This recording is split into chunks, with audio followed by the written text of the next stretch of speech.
Hey guys, I'm coming at you from Northwest River with cargo this morning, and I want to talk a little bit about decompression walks. Decompression walks versus neighborhood walks versus walks where you see stuff.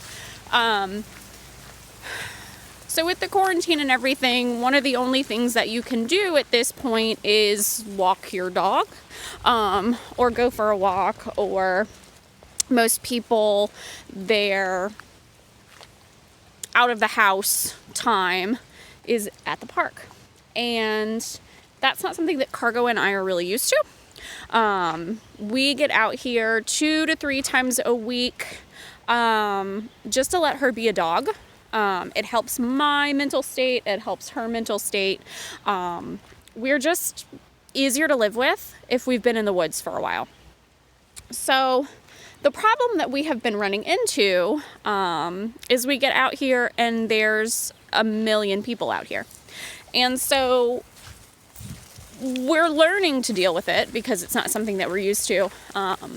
But it makes me think of the difference between being out here in the woods with your dog and just being a dog, and walking and not really having to pay attention to things, and walking and having to figure out what people are doing and what those smells are and is that car gonna hit us and all of those kind of things. So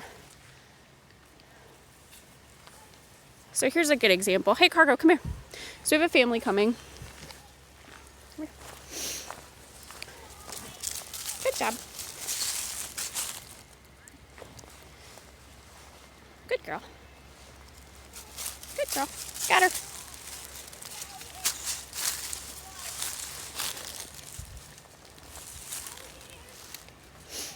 So when this happens, I usually just throw some food for her to distract her.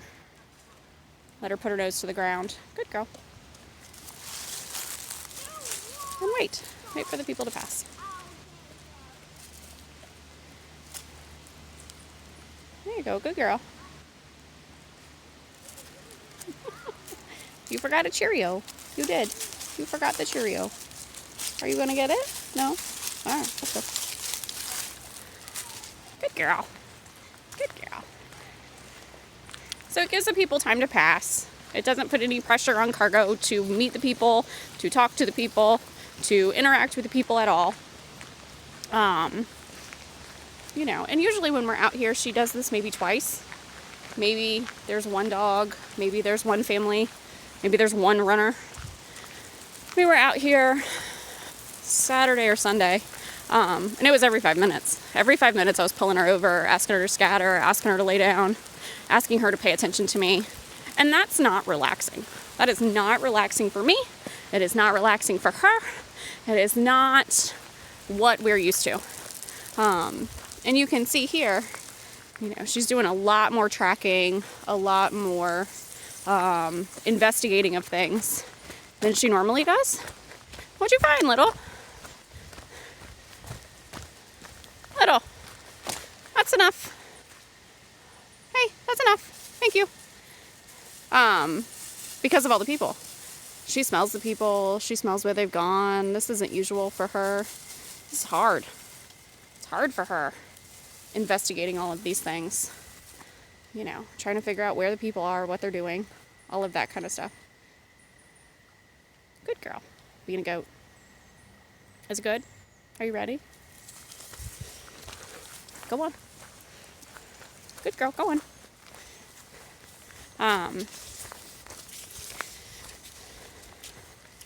Oh, more people. Here. Good girl. Touch. Good job. Good job. Good girl. Good girl. Hey, can you down? Down. Can't. Down. Good girl. Down. Too many things going on in your brain? Yeah? You can't? Oh, you can. Oh, good. That was so hard. That was so good. Good. Good job. Go on.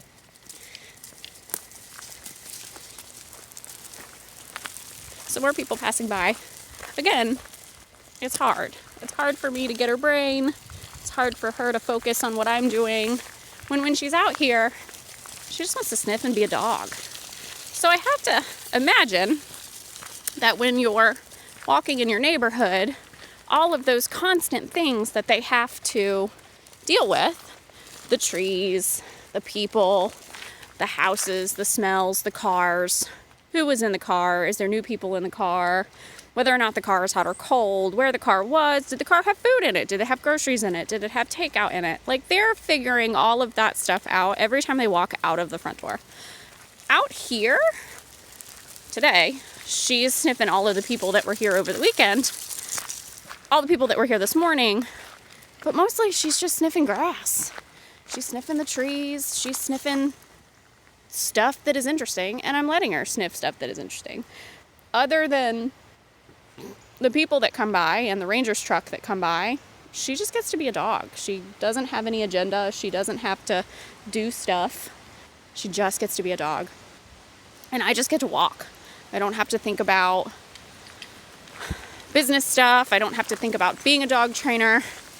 I just have to think about keeping her safe and walking.